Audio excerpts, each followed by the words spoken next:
आज मी भारतीय राष्ट्रीय काँग्रेस या पक्षाच्या वतीने लवगाव गणातून आज जिल्हा परिषदसाठी उमेदवारी अर्ज दाखल केलेला आहे। आमचे महाराष्ट्राचे प्रदेशाध्यक्ष हर्षवर्धनजी सपकाळ साहेब, अमित भैया देशमुख, अभिजित भैया देशमुख, सिद्धार्थ दादा हत्यांबेरे, आपले सुरेश दादा देशमुख असतील, रेंगे पाटील असतील, यांच्या सगळ्याच्या सहकार्याने आशीर्वादाने आज मी फॉर्म दाखल केलेला आहे।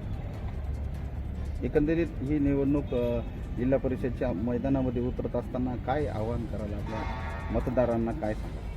नाही, आता विकास कामाच्या जोरावर आम्ही मतं मागणार आहेत। आमची विकास कामं भरपूर मोठ्या प्रमाणात करत आलेलो आहेत आणि चालू आहेत, काही प्रगतीपथावर आहेत आणि पुढेही करू आम्ही भविष्यामध्ये। विकासाचा मुद्दा कोणता हाती घेणार सर?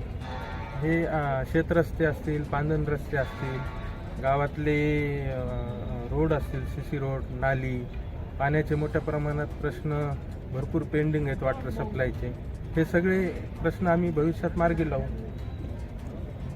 निश्चित आमचे जे समविचारी पक्ष आहेत आणि काँग्रेस पक्ष आहे यांच्या एकत्रितपणाने आम्ही या जिल्हा परिषदेची निवडणुका निश्चित जिंकू आणि आमच्या विचाराचा अध्यक्ष जिल्हा परिषदेच्या वरती बसेल याच्याबद्दल आमच्या सगळ्यांच्या मनामध्ये ठाम विश्वास आहे। अजित बोरफुटकर सारखं एक तरुण नेतृत्व ज्यांना जिल्हा परिषदेचा अनुभव सुद्धा आहे, आज निवडणुकीचा त्यांचा फॉर्म सुद्धा भरलेला आहे, कशा पद्धतीनं काय सांगाल जनतेला सुद्धा यांच्या बाबतीत? तुमच्या प्रश्नामध्येच तुम्ही छान उत्तर दिलं। एका तरुणाला काँग्रेस पक्षाने संधी दिली।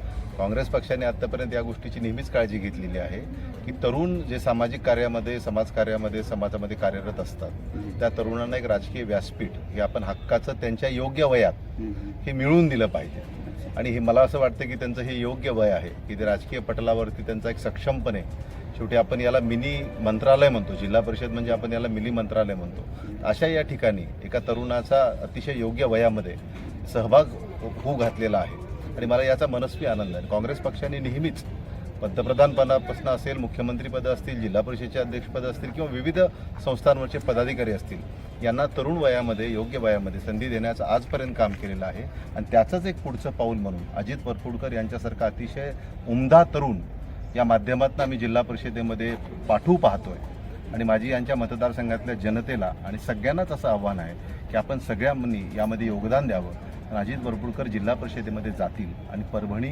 जिल्ह्याची जी एक भविष्याची वाटचाल आहे की अतिशय सक्षमपणाने, कारण सक्षम यासाठी मी म्हणतोय की फक्त बोरफुटकर आडनाव आहे म्हणून नाही, त्यांचं व्यक्तिमत्व हे सर्वमान्य आहे, अजातशत्रू ते राहिलेले आहेत आणि एक नियोजनबद्ध आयुष्य, ज्याला आपण ऑर्गनाइज्ड पर्सनॅलिटी असं म्हणतो, अशा पद्धतीचं त्यांचं व्यक्तिमत्व आहे आणि असं एक चांगलं व्यक्तिमत्व परभणी जिल्ह्याच्या राजकारणामध्ये उदयाला यावं अशी काँग्रेस पक्षाची जी मानस आहे त्यामध्ये सगळ्यांनी योगदान द्यावं.